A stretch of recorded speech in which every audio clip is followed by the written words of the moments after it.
Good morning વિદ્યાર્થી મિત્રો.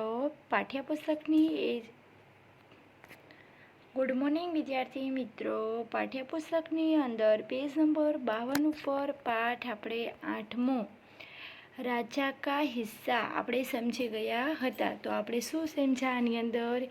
એક રાજા હતો, એ પોતાની પ્રજા પ્રત્યે ખૂબ જ પ્રેમ રાખતો હતો અને પ્રજાને કાંઈ પણ જો તકલીફ હોય, મુશ્કેલી પડે તો રાજા પોતે છે એ પ્રજા માટે હંમેશા તૈયાર જ રહેતો હતો, એની મુશ્કેલીને દૂર કરતો હતો. તો આ પાઠની અંદર એક રાજા હતો, એ પોતાની પત્ની સાથે રથમાં ઘૂમવા માટે નીકળે છે. તો પોતે ઘૂમતા ઘૂમતા એક ખેતર પાસે આવે છે. એમાં ખેડૂત છે એ પોતે હલ ચલાવે છે અને હલની અંદર જોવે છે તો એક બેલ હતો અને એક બાજુ એની પત્ની હતી. તો રાજા જોઈને કહે છે કે તારી પત્નીને કેમ? તો એ કે મારો એક બેલ મરી ગયો છે, મારી પાસે એટલા બધા પૈસા નથી કે હું બીજો બેલ ખરીદી શકું. તો પછી રાજા એમ કહે છે કે મારા રથમાંથી એક બેલ તું લઈ આવ એમ.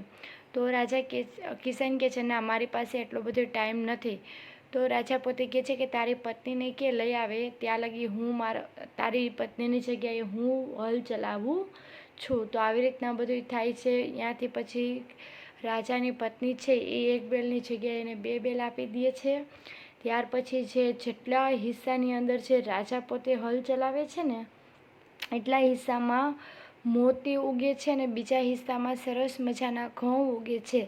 પછી કિસાન અને તેની પત્ની આ બંને મોતી લઈ અને રાજાના મહેલમાં જાય છે અને કહે છે કે આ મોતી તો તમારા છે, કે મારા છે નહીં. તો રાજા કહે છે ના, આ તો તારા ભાગનો હિસ્સો છે, તું રાખી, કે તારા ખેતરમાં ઉગેલા છે.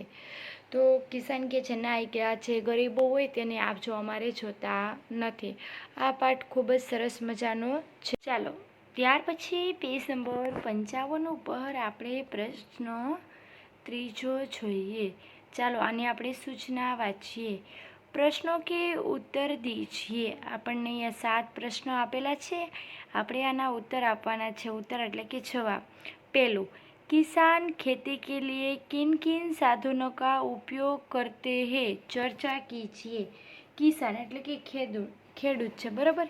હવે ખેડૂત છે એ પોતે ખેતી કરે તો એની અંદર કયા કયા સાધનોનો ઉપયોગ કરતો હશે તે આપણે આની અંદર કહેવાના છે. किसान खेती के लिए ट्रैक्टर, कुदाल, फावड़ा, हल, बैल आदि साधनों का उपयोग करते होंगे. चलो ત્યાર પછી બીજો, किसान खेती करने कौन कौन सी फसलें पैदा करते हैं. એમ કહે છે કે કિસાન જ્યારે ખેતી કરે છે, ફસલ એટલે કે કયા કયા પાક એમાં ઉગાવતા હશે. તો ચાલો આપણે આનો આન્સર જોઈએ. किसान खेती करके गेहूँ, जौ, चना, सरसों, ज्वार, बाजरा, दाल, चावल, गन्ना आदि फलें पैदा करते हैं. એટલે કે આ બધી વસ્તુ છે એ પોતાના ખેતરની અંદર ઉગાવે છે. ચાલો ત્યાર પછી ત્રીજો પ્રશ્ન, आपके गांव के आसपास कौन सी फसलें ज़्यादा पैदा होती है. એમ કે છે કે તમે જે ગામમાં રહ્યો છો એના આજુબાજુના વિસ્તારમાં જ્યાં ખેતી હોય છે એ વિસ્તારમાં તમે વધારે કઈ જોઈ છે કે કઈ વસ્તુ વધારે ફસલ થાય છે એમ. तो हूँ मारी बात करूँ छूँ. मेरे गांव के आसपास में गेहूँ, जौ, चना और सरसों जैसी फसलें पैदा होती है.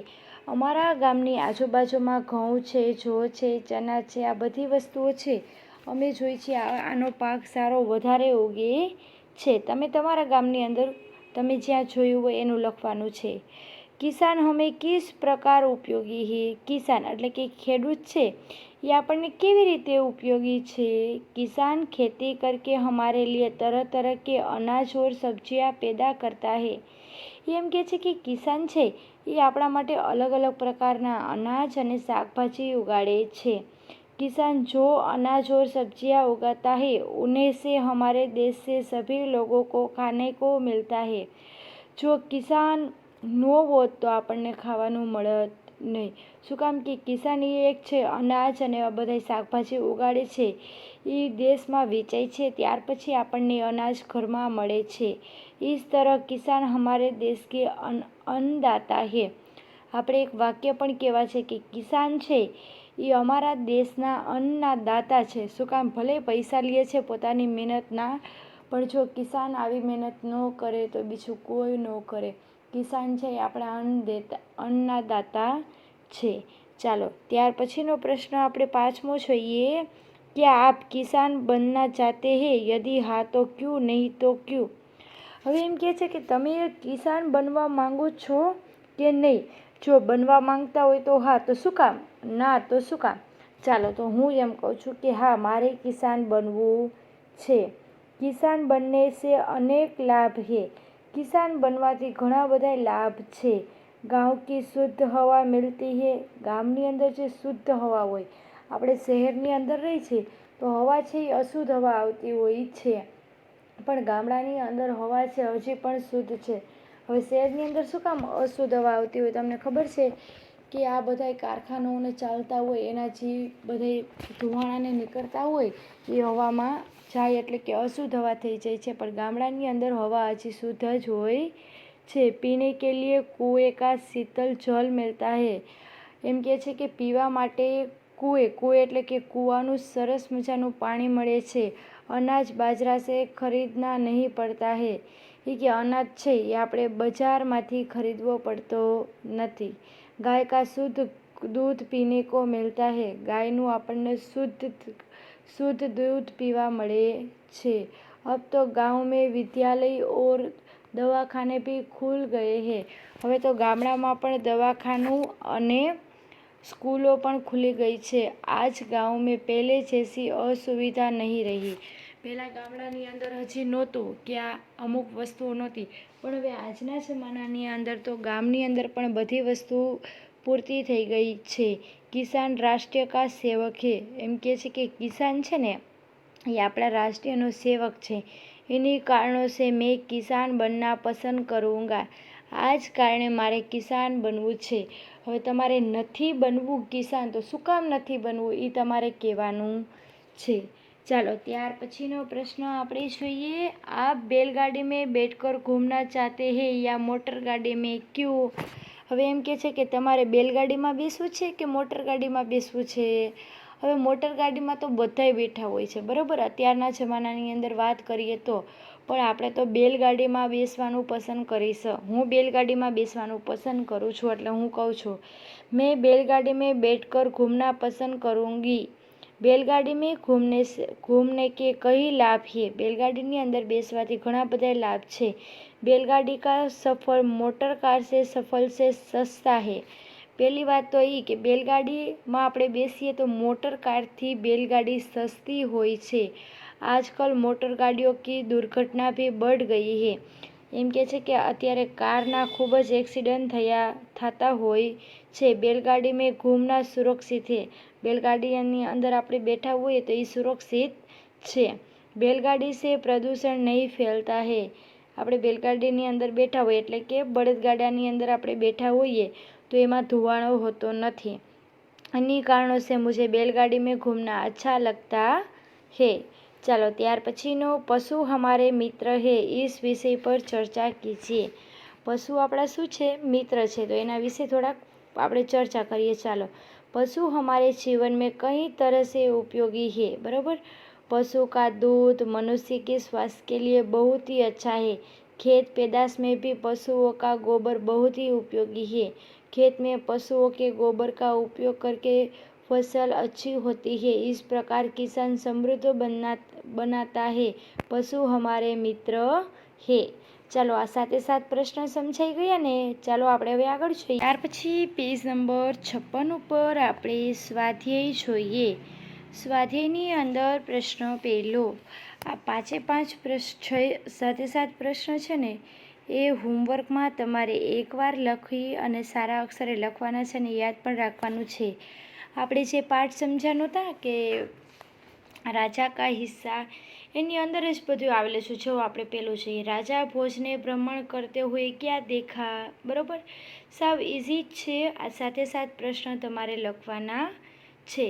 ચાલો ત્યાર પછી પ્રશ્ન ત્રીજો જોઈએ. સહી જોડ મિલાઈએ. મુહાવરે ને અર્થ. આ બાજુ આપેલા છે એ મુહાવરા છે ને અહીંયા અર્થ છે. મેં આ જોડકા જોડી નાખેલા છે. પહેલું आँख खुलना, तो એનો આન્સર શું છે? આँખ ખુલના તો સહી બાત કા જ્ઞાન હોના. ચાલો ત્યાર પછી આँખ લગના, આँख लगना तो एकदम से सो जाना. ત્યાર પછી આँખ ચુરાના, સહી બાત સે ટલ જાના. શું આવે? સહી બાત સે ટલ જાના. ત્યાર પછી આँખ દિખાના, તો ક્રોધ કરના. आँखों का तारा होना, बहुत प्रिय व्यक्ति. आँखों में चमक आना, तो प्रसन्न होना. ચાલો આ સમજાઈ ગયું. ત્યાર પછી આપણે આગળ જોઈએ. અહીંયા ઉપર લખેલું છે ચોથો પ્રશ્ન જુઓ. ઉપરયુક્ત મુહાવરો કા વાક્ય પ્રયોગ કીજીએ. હવે વાક્ય પ્રયોગ એટલે શું ખબર છે? આપણે કેમ કીધું કે આँખ ખુલના, તો એનો અર્થ શું આપણે જોયો? આँખ ખુલનાનો સહી બાત કા જ્ઞાન હોના. તેનું વાક્ય પછી લખવાનું કે નોકર કી ચોરી પકડી જાને પર શેઠાની જી કી આँખ ખુલ ગઈ. સમજાણું? આવી રીતના તમારે વાક્ય પ્રયોગ કરવાના જ છે. લખશો નહીં તો ચાલશે, પણ આવા વાક્ય પ્રયોગ કરી નાખવાનો. બીજું આँખ લગના, તો એનો અર્થ શું થાય? એનો અર્થ શું થાય? એકદમ સે સોચાનો, તો એનું વાક્ય આમ થાય कि रात को पढ़ाई करते समय कब मेरी आँख लग गई मुझे पता ही नहीं चला. ચાલો ત્યાર પછીના જે વધેલા છે એ તમારે કરી નાખવાના છે. આપણે આગળ જોઈએ. ત્યાર પછી પેજ નંબર 57 ઉપર આપણે પ્રશ્ન 6 જોઈએ. નીચે દિए गए चित्र का वर्णन कीजिए और लिखिए. આપણને અહીંયા સરસ મજાનું એક ચિત્ર આપેલું છે. આ ચિત્ર તમે વ્યવસ્થિત રીતે જોતા જાઓ અને હું બોલું છે તે સમજતા જાજો. यह चित्र एक सुखी ग्रामीण जीवन का है. આ ચિત્ર છે એક આ સરસ મજાનું સુખી ગ્રામીણ જીવન કા હે. એટલે કે સુખી ગ્રામીણ એટલે કે સુખી ગામ હોય તેનું આ ચિત્ર જોવા મળે છે. ગાંવ મેં એક મંદિર હે. ગામની અંદર એક સરસ મજાનું મંદિર છે. મંદિર કે શિખર પર ધ્વજા લહર રહી હે. મંદિરના ઉપર સરસ મજાની ધ્વજા લહેરે છે. गांव में कुछ पक्के और साधारण मकान है. ગામની અંદર થોડાક પાકા મકાન અને થોડાક સાધારણ મકાન જોવા મળે છે. ગાંવ કે બહાર એક કૂવા હે. ગામની બહાર આપણને અહીંયા એક કૂવો જોવા મળે છે. કૂવે કે પાસે ગાય ખડી હે. કૂવાના પાસે આપણને સરસ મજાની ગાય જોવા મળે છે. ગાંવ મેં જાને કા રાસ્તા સાફ સુથરા હે. ગામની અંદર જવાનો રસ્તો એકદમ સાફ સફાઈવાળો છે. ક્યાંય પણ આપણને કચરો જોવા મળતો નથી. એક લડકા ઓર એક લડકી ઉસ રાસ્તે સે ગાંવ મેં જા રહે હે. એક છોકરો અને એક છોકરી એ ગામના રસ્તા ઉપરથી જાય છે. એક કિસાન અપને ખેત મેં કામ કર રહા હે. એક કિસાન છે એ પોતાના ખેતરની અંદર કામ કરે છે. ઉસ ખેત મેં અચ્છી ફસલ લગી હુઈ હે. એ ખેતરની અંદર સરસ મજાનો પાક જોવા મળે છે. इस प्रकार यह संपूर्ण चित्र ग्रामीण जीवन की सुंदरता को उजागर करता है.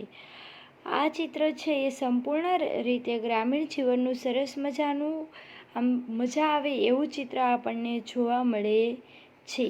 ચાલો ત્યાર પછીનો આપણે પ્રશ્ન જોઈએ. प्रश्न नंबर 7 एनो ओ. निम्नलिखित परिच्छेद का अपनी मातृभाषा में अनुवाद कीजिए. માતૃભાષા એટલે કે ગુજરાતી ભાષાની અંદર આપણે આની એટલે કે હિન્દી આપેલો છે. આપણે આનું શું કરવાનું? ગુજરાતી. રાજા ભોજને રથ રોકા ઓર કિસાન કે પાસ જાકર કહા. રાજા ભોજે રથ રોક્યો અને ખેડૂતની પાસે જઈને કહ્યું, ભલે આદમી, ભલા માણસ, तुम यह क्या अत्याचार कर रहे हो? તું આ કેવો અત્યાચાર કરી રહ્યો છે? ભલા કઈ સ્ત્રી કો ભી હોલ મેં જોતા જતા હે? અરે ક્યાંય સ્ત્રીને પણ હોલમાં જોતરાતી હશે કે? ચાલો તો આપણે આનું શું કર્યું? હિન્દીનો ફકરો આપ્યો હતો. આપણે એને માતૃભાષામાં અનુવાદ કરી નાખ્યું એટલે કે હિન્દીનું આપણે ગુજરાતી કર્યું. ચાલો ત્યાર પછી આપણે આગળ જોઈએ. ચાલો ત્યાર પછી પ્રશ્ન 7માનો અ આપણે જોઈ ગયા. ત્યાર પછી प्रश्न 7मानो ब. बक्से में जो शब्द कार्ड है उनको शब्दकोश के क्रम में लिखिए. આપણને અહીંયા એક બક્સો એટલે કે આપણને એક બાકસનું ખોખા જેવું આપેલું છે અને એની અંદર આપણને અલગ અલગ ચિઠ્ઠી આપેલી છે. શબ્દ કાર્ડ એટલે કે અલગ અલગ અહીંયા શબ્દ આપેલા છે. ફસલ, બેલ, કિસાન, ખેત, પ્રજા, શ્રી, રાજા અને પ્રસન્ન. બરાબર, આવા આપણને અહીંયા શબ્દ આપેલા છે. હવે એમ કહે છે કે આને શબ્દકોશની અંદર તમે લખો.